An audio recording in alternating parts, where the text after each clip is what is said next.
This is the Voyage Report podcast, where you get the scoop on travel. Now, the editor-in-chief of the Voyage Report, Mark Albert. Greetings, fellow travelers, and welcome. We've all seen these viral videos of confrontations and fights on board planes and in airports. Now there's a new documentary, Flights from Hell, caught on camera. It is really eye-opening, and it grabs your attention. Our guest today is the producer-director of the program, Chris McMillan. He's joining us today from the United Kingdom. Chris, welcome to the Voyage Report podcast. Thank you very much. Chris, watching this Channel 4 documentary is just fascinating. And here's the description on channel4.com. Quote, "This shocking, surprising, and entertaining documentary uses footage captured on passengers' cameras and phones to reveal extreme behavior in airports and on planes." Tell us more about it. You'll remember there was a terrible incident earlier this year where a man was dragged from a United overbooked flight. That's right, Dr. David Dow. Indeed. That incident sparked this commission. Channel 4 were very keen to capture the zeitgeist as increasingly more and more incidences of unruly behaviour were being reported on airplanes, and many of which were captured on people's cell phones. And also in the industry at the moment, in the television industry, there's an appetite for what's called user-generated content documentaries, as more and more content is produced by, your man on the street, all of which can be stitched together if you have some time and some patience to make what could be quite compelling viewing. Oh my gosh, absolutely. And that's a good point that you make about this need for user-generated content, this interest in it. How did you go about finding your clips? And I suppose it wasn't difficult, huh? It wasn't too difficult to find them. What is very difficult is clearing them, but I'll come to that in a second. There are many sites which act as a conduit between people who take clips on their phone and think they might have something worth selling, and then which make it easy for people like me who want to license said clip to include it in a film. There's sites like Viral Hog, Newsflare, Passenger Shaming, and so on, all of which license clips from individuals to sell to broadcasters. So it's a real kind of niche market, which is in itself experiencing quite a growth. Absolutely. My goodness, it's almost turned into a business. It absolutely has. Some of the clips are extremely expensive to use. Sometimes prohibitively so, because you obviously license a clip on how many seconds you want to use it for, much as you do with music clearance. So making Flights from Hell was a rather expensive endeavour. Wow, I bet. What was can you share what the most expensive clip was that you had to use? You don't even have to identify it specifically, but just how much something like this would cost. Yeah, I think one of the clips, we paid about £750. Well, so about what is that? About $1,000, $1,100 US, something like that. Something like that, yeah. Wow, unbelievable. Let's go ahead and play a clip of your documentary for our listeners. It's quite the montage of screaming and fighting and raised voices and all this. So, listeners, here's a brief clip from the Channel 4 documentary, Flights from Hell, caught on camera. We are on this flight! I have had enough! Do something! Whoa! Airports. A melting pot of anticipation and angst. There can be quite a capacity for people to feel unjustly wronged and to lash out. With over 250 million passengers going through UK airports every year, getting from A to B is a challenge. Mayday, Speedbird 2276, request flight services. With incidences of unruly behaviour on the rise. Come on, lads. I've just seen you down loads of shots of vodka. You need to drink this water. Onboard brawls becoming all too common. I've experienced a number of drunk people on aeroplanes, but I've never seen violence quite like this. So, Chris, that was just the very beginning of this documentary, which is about 46 minutes long. That's just a taste of what you've got here. How did you go about putting all this together? I decided the best way to do it was to chart. The film structure would have the same structure as a journey might. So from check-in to touchdown and everything that happens along the way. So you've got, checking in, going through security, then whiling away some time in the bars or restaurants, which one might conceivably do. Then it was the very real possibility of missing a flight. So there's a few clips of that. Then once you're on a plane, there's lots of other challenges which we face, one of which might be a genuine fear of flying. So we have a story that relates to that. We also touch on the fact that keeping passengers informed is beneficial to a harmonious flight. So then we feature an airline pilot who takes it upon himself to come out and actually address the passengers rather than hiding in the cockpit. And Chris, I actually found that interesting, really, that interview really interesting. That's Captain Phil Shaw, well known for talking to the passengers, and he explains in the documentary that he believes in apologizing, expressing empathy, and he says that by doing that, even if he personally hasn't done anything wrong, that by expressing that empathy, that he's giving the passengers back a sense of control. Absolutely. I know that myself, as someone who flies a lot, what I find most frustrating is when I'm not kept informed as to what's going on. That's when, tensions really become, to the point of overspilling into rage. And just letting someone know what's going on, it just helps to kind of alleviate a lot of stress which any traveller might be feeling. Absolutely. I mean, we don't have much control when we fly, but we do have the capability to express empathy. Do you think we have enough empathy in air travel these days, Chris? I don't think there's nearly enough of it. Captain Phil Shaw wasn't necessarily encouraged to do this by his employer, whichever airline he was working for. It was something he took upon himself, and he, ideally, off the record, suggested to me that he would really appreciate it if that sort of style of communication was more widely adopted by the various airlines. And what was the overall story that you wanted to tell here with this documentary? Well, I think that ultimately the documentary was made in order to entertain and inform. However, whilst it's entertaining, the more serious message that we were trying to get across is that you don't have an awful lot of control when you travel by air anywhere, right from when you have to sort of check in to when you have to get your baggage. You have the limited amount of control in any part of the journey, and it's interesting that most flights go by without any incident at all, but in so many cases, in increasing cases, people aren't able to behave in a way that is socially acceptable, and that's a lot of the time that's down to an overconsumption of alcohol. So there's lots of discussion about whether or not we could ban alcohol in airports, or there could be some sort of limit put on it. There's been discussion about whether or not alcohol should be banned from flights.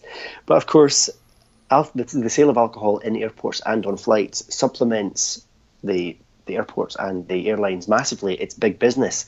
So whilst no passenger should be permitted on an aircraft when they're drunk, they are allowed on. And so there's a big question hanging over alcohol misuse and air travel. Absolutely. I mean, I think that we've all either seen it with our own eyes or heard about it from a plane where somebody perhaps drinks too much, and thank goodness I'm not that flight attendant who has to decide when to cut somebody off. I mean, I think, did you have a new appreciation for the job that the flight attendants and the crews have to do after seeing all these videos? Absolutely. I think that I had the misconception that many people do, that flight attendants are there to serve you your food. I appreciate that they probably went through some safety training, but the reality is the opposite.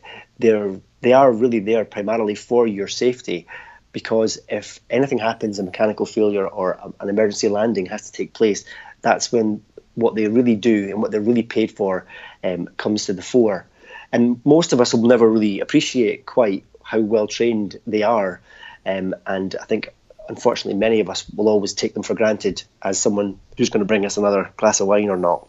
That's right. And listeners, you'll remember that in podcast 28, we had Ask a Flight Attendant episode. We had a commercial flight attendant on, and she explained that very thing, Chris, that her primary job was safety, and that it's her job to try to keep everybody safe in that aircraft cabin. And, let me ask you something I asked her, which is, do you think there are more disturbances and fights on planes these days, or is it the same as always, but now we all have a smartphone, we all have something and can make a video go viral? I think there's a good argument to suggest that there have always been disruptive people who will kick off in confined spaces, i.e. aircraft. But there's no doubt that we're much more aware of it, and that's solely down to the ubiquitous nature of smartphones. Absolutely. Listeners, you can find this documentary at channel4.com under their programs tab and also on YouTube. Chris, there's a section of the documentary called Fear and Loathing. Isn't that so true? I mean, we feel like that sometimes in aviation.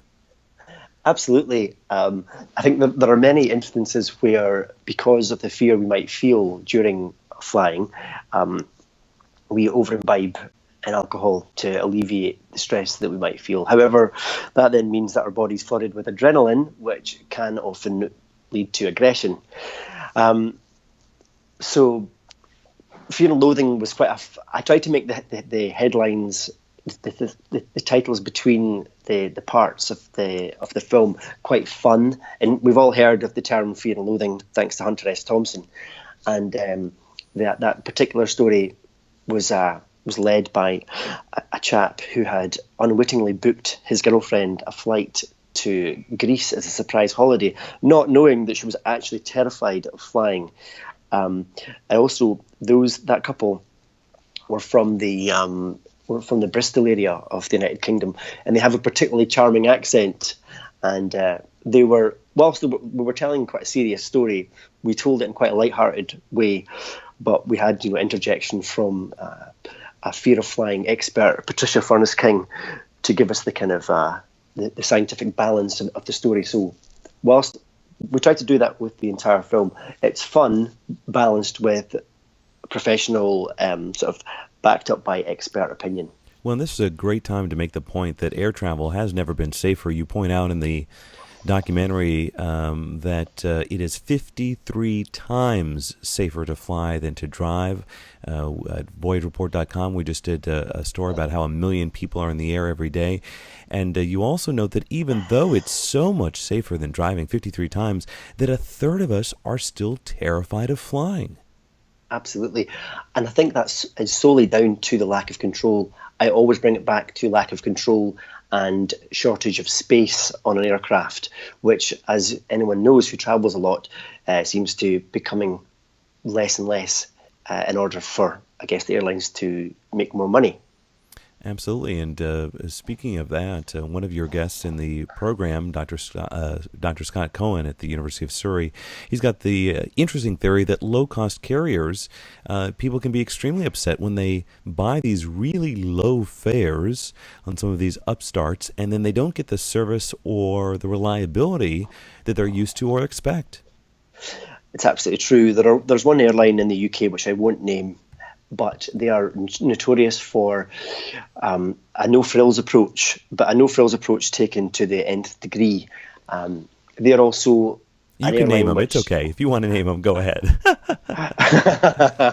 No. Well, it's funny how maybe in the US, a producer-director could be cavalier with naming a company and speaking about them in a slightly slanderous way, but here in the UK, the laws are so tight that we dare not do that. So I'm not going to do that. But if you watch my film, you'll probably see or be able to work out which airline I'm talking about. Yes. But yeah, it's no frills beyond belief, and they are also the airline which often travel to and from destinations which are notorious for carrying stag and hen parties. And this airline in particular are also, they have some track record of their staff not being as well trained and or friendly, and when delays occur, which they invariably do, little information is given out. So there's lots of reasons why. There's one particular airline which causes lots of problems, and the amount of clips which me and my team found, which we could have included in the film from that particular airline, was astonishing.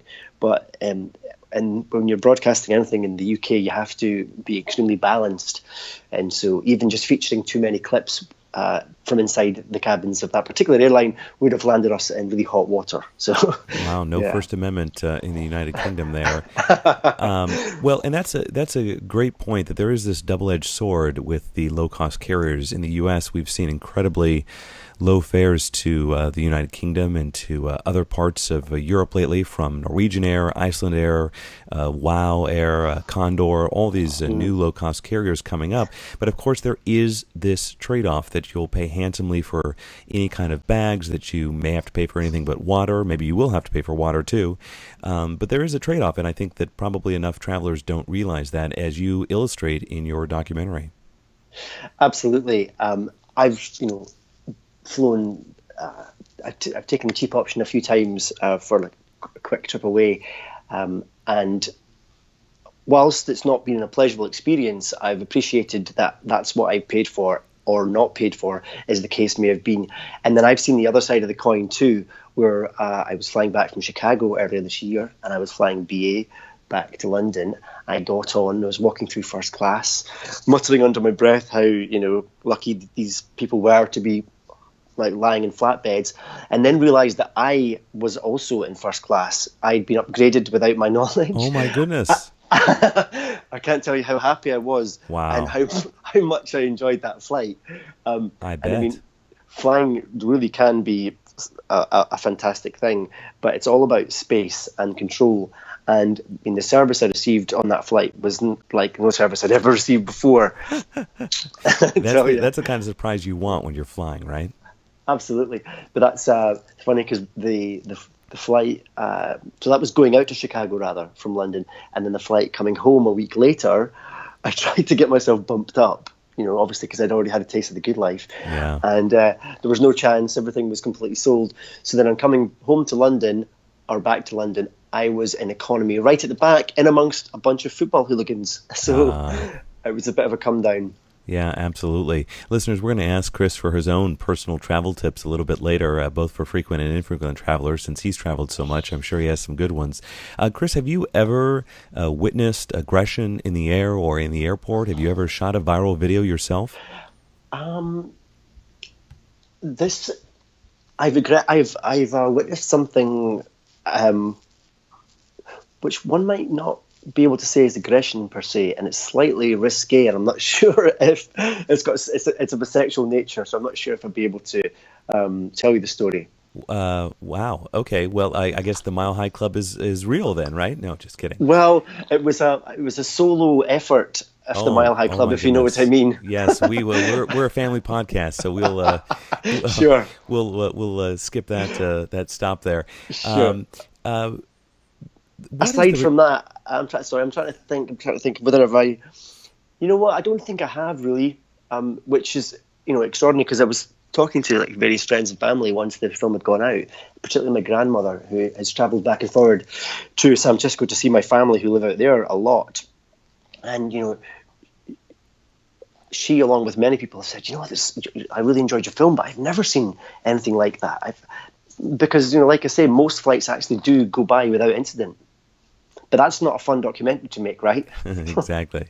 Yeah, exactly. I think there was just a global record set last year for the number of people flying.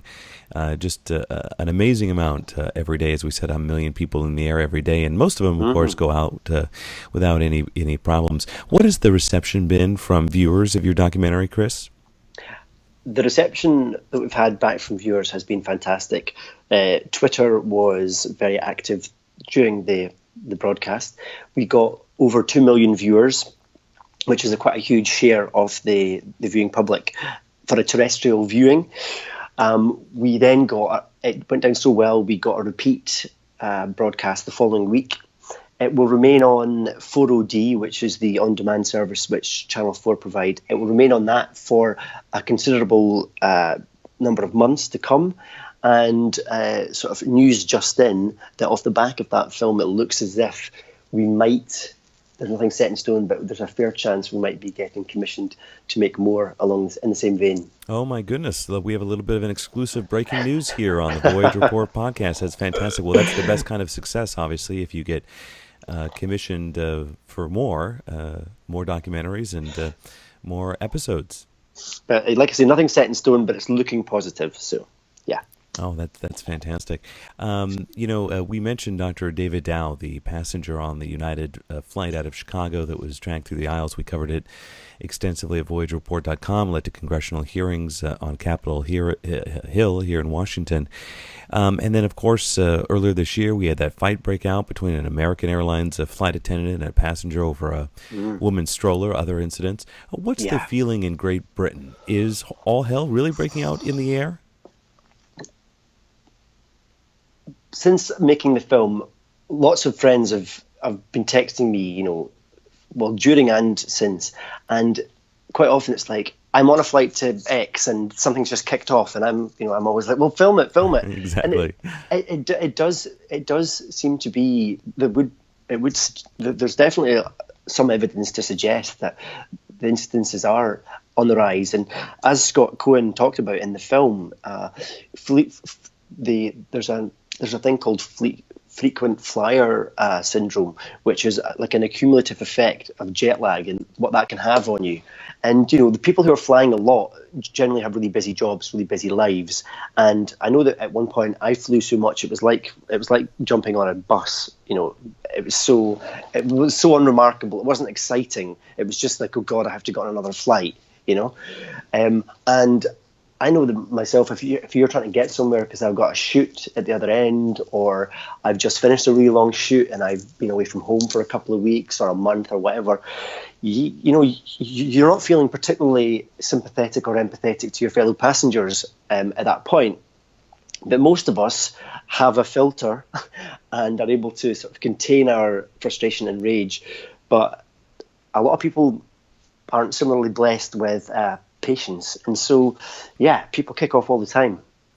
Well, and also I think that perhaps they don't have any sense of shame, or they lose their manners. I mean, they certainly probably wouldn't act that way in front of their mother, or at least we hope they wouldn't. But when they get in that public environment and close quarters and late flights and all that, they seem to sort of lose their sense of shame. I don't know. Absolutely. I think there's a sense of entitlement, which is mentioned in the film, and also there was some anecdotal stuff that I heard, which definitely kind of carves out the fact that different nationalities behave differently in stressful situations. I think that people from the UK and people from the US are quite similar in their nature. We're a wee bit buttoned up, as the reputation goes, but a few drinks and that soon loosens off. I think Americans are quite don't mind speaking their giving you their opinion and expressing sort of discontent. Whereas apparently, this is anecdotal, there was a bunch of my friends who were on a flight going to south from Spain to Mexico, and there was huge delays, and everybody just started sort of getting, they shared out some food, and some people had some musical instruments, and they just had a jam and just chilled with the whole thing and didn't get super upset.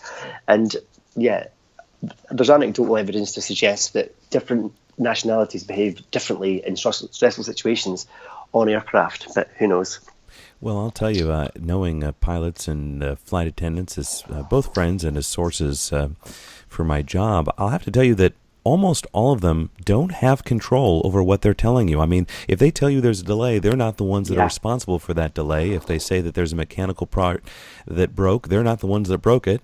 And a lot of times they're just simply passing on the message or enforcing the rules, and we have to remember not to shoot the messenger. Absolutely.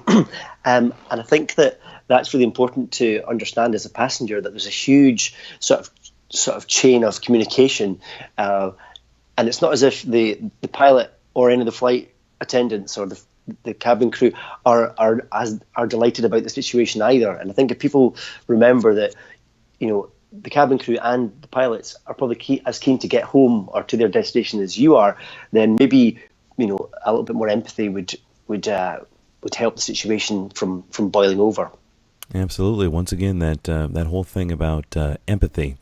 You mentioned in the documentary 250 million passengers going through UK airports every year. I think last year, my memory might be a little fuzzy, I think we had about 826 or 836 million flying U.S. airlines. Really incredible numbers, records. And you also mentioned that unruly brawls becoming all too common. There's one person in the documentary who says, I've never seen violence quite like this. What can we do to stay safe, do you think? I mean, obviously, we hesitate to intervene when we see unruly behavior. Should we intervene? Should we say something? What do you think?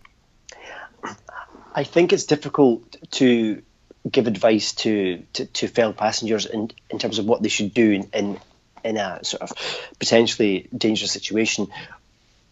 In the film Flights from Hell, there are various stories which are told which, if it hadn't been for passengers intervening, things would have been way worse. Right. So I think that, there is a sense of camaraderie amongst passengers when something kicks off, and there might be one individual or a couple of individuals who are effectively ruining it for the others. And I think there's always going to be people who will step up and step into that situation. But it's always tricky, because the minute you do, then you're involved, and how involved does anybody really want to get in somebody else's fight, But I think that it's going to have to be something. I think more could be done by the airlines and the airport operators to ensure that drunk passengers don't get on planes, because all too often drunk passengers are permitted on planes. And that's often where the trouble lies. We almost need a breathalyzer if you're stumbling through the airport before you can go through the gate for your flight. Listeners, if you just want to get a taste of some of the viewer reactions, you can go on Twitter and use the hashtag FlightsFromHell.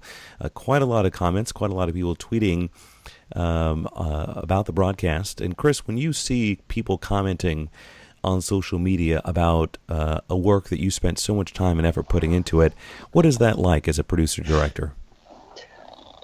It's a mixed bag often, because if the comments are positive, then you're obviously very pleased, and you feel that people are getting what you actually tried to do. However, I've made as many films in the past where I've followed the Twitter feed as the film's broadcast live, and Twitter is an arena for some people to vent spleen and to say very nasty things, which are often very ill-informed. So it's a really weird, sort of bittersweet thing. For the most part, the response to Flights from Hell was really positive, because we weren't anybody who was behaving appallingly. For the most part, they were blurred slightly, so we couldn't identify them. So we weren't trying to persecute anybody, but we were trying to, illustrate that this actually goes on. The people who were kicking off who aren't blurred at all, it's because they were actually convicted. And in this country, if people have been convicted and you have footage of said sort of incident, then you don't have to blur them. So yeah, Twitter's a real mixed bag of it's exciting, because the more comments you get, it starts piping, or it's if you're piping on Twitter, that's never a bad thing, because that might lead to then more column inches and so on. So it's a useful social media, but it can be slightly bittersweet depending on how closely your audience are actually paying attention. Because I made films in the past where they might have listened to a little bit of something and then started to say quite disparaging things. But if they just listened to the end of that sequence, they would have actually seen what we were trying to do. So yeah, Twitter's a funny one. Well, speaking of the ending, you actually end the documentary on a really hopeful note, and I'm not going to blow it for our listeners here. They can certainly watch your documentary to see it, but it's a really sweet video about kindness and empathy and surprises of the good kind at the airport. Why did you decide to end a documentary that is just filled with these viral videos about aggression and anger with this amazing video of kindness at the end? I was absolutely resolute that I was going to end it with that story because to try to give the film some kind of balance, because I think that the title for the film was slightly sensational, because whilst there are stories throughout which are shocking, there are some quite heartwarming ones and more lighthearted ones too. But to end with, I'm not going to give it away by saying we basically end with a love story. How that unfolds, I'd like you to see for yourself. But I thought ending with a positive note was it just give you a nice little kind of warm feeling, rather than the film finishing and you've got a bad taste in your mouth, thinking I never want to fly again. Because ultimately there's lots of good people out there, and there really are only the select few that make it difficult for the rest of us. But there's too many good folk out there to have ended the film in a negative way. Well, you mentioned the surprise of getting an upgrade to a lie-flat bed, but anyone who has a companion in their life is going to want to see the surprise at the end of this documentary. It's really a great call to end it with this particular video, and I'm glad you did, because I watched it and it put a smile on my face to leave with. I felt like it was a little, chocolate mint on my pillow or something. It was a nice little dessert at the end here to wrap it up with a bow. Well, can I let you into a little secret? So whenever I showed it to my exec producer, Harry Bell, he cried. And then I don't know how many times my editor, Chris Piplado, and I cried when we watched it. We would be watching it in the edit once we're putting it together, once we got the music on it and stuff. And we're both sitting silently watching it, and we look at each other and we both just got tears rolling down our cheeks, and we're like, what are we like? Because even on seeing it a bunch of times, it still kind of gets me every time. Yeah, it's the good kind of joy. It's the good kind of tears to have. All right, listeners, how can you prevent a flight from hell? Let's ask Chris. Chris, in all of your travels, and now that you've put together this amazing documentary, what are some tips that we can share with our fellow travelers, both if they're frequent or infrequent travelers abroad, that you use in your journeys, whether it be packing or managing the airport or staying calm on a flight or not getting drunk, whatever it happens to be? What are some top tips that you can share for traveling? I think top tips are: get to the airport on time, remember your passport, don't drink too much either before you get on or once you're on. By all means, have a couple of drinks, but you've got somewhere to go and you want to be in good shape when you arrive. I think engage with the flight attendants as much as you can, because I think if you're nice to them, they'll be nice to you. And if you see anything brewing, alert. Pick the best cabin crew that you think that you've spotted and ask them to deal with it, because it's amazing how, like Phil Shaw says, engaging with someone, giving them eye contact, even crouching down, talking to them, making people feel like they're being heard, there's a fair chance that you could probably diffuse the situation before it actually kicks off. And smile. Lots of smiling. Lots of smiling. The documentary is called Flights from Hell, Caught on Camera, and it is available at channel4.com, on YouTube, or other on-demand services. Chris McMillan is the producer, director of the program. Well done, Chris. Thank you so much for spending some of your time with the Voyage Report podcast.